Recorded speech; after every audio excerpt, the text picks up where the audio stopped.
গ্রামে মসজিদও গেছে নামাজে মানুষ, এই নামাজের মাঝে আক্রমণ করছে।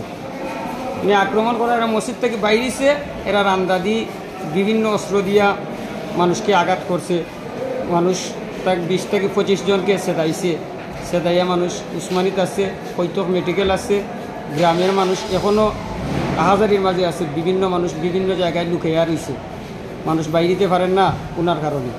কারণ মূলত এ ছিল একটা রাজাকারের ছেলে, ফয়েজ মেম্বার মূলত একটা রাজাকারের ছেলে, তার বাবাও ছিল রাজাকার, সেও একজন রাজাকারের ছেলে। এ রাজাকার একটা পাঠ করছে, পাঠ করিয়া দুইটা গোষ্ঠী একত্র করিয়া, এই যে লালুর একটা গোষ্ঠী আছে, ওদেরকে গুলাম গোষ্ঠী বলা হয়, ওরা সবাই একত্র হইয়া বড় গোষ্ঠীর সাথে যুদ্ধ ঘোষণা করছে যে কোনো দিন এরার সাথে যুদ্ধ নিবারণ হবে না যতদিন পর্যন্ত স্বাধীন না হয়েছে। রাজাকারে কি স্বাধীন করতে চায়?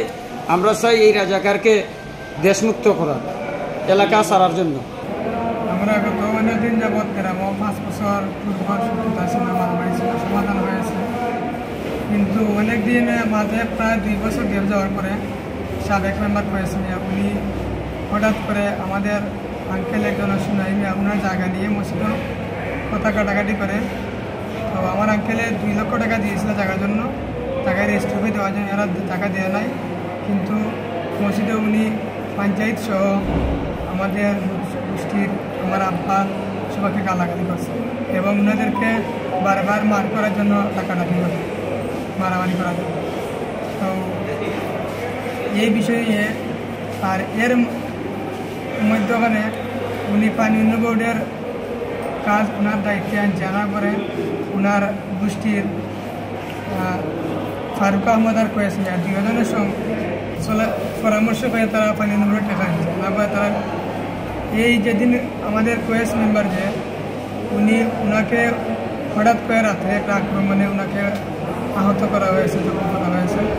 তো এই আহত হওয়ার আগের দিন ওনার যে সাথী পানি উন্নয়ন বোর্ডের একসাথে চলাফেরা করছে, উনি ওনাকে হুমকি দিয়েছে বলে টাকার জন্য মারামারি লাগে, তারা হুমকি দিয়েছে ট্রেন কাটা।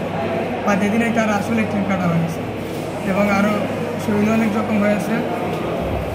এই বিষয়ে উল্লেখ করে এবং হয়েছে জোরপূর্বক আমাদেরকে কেস দিয়েছে, আমাদের গোষ্ঠীর সবাইকে কেস দিয়েছে। কেস দেওয়ার পরে আমরা অনেক দুর্দান্ত থাকি।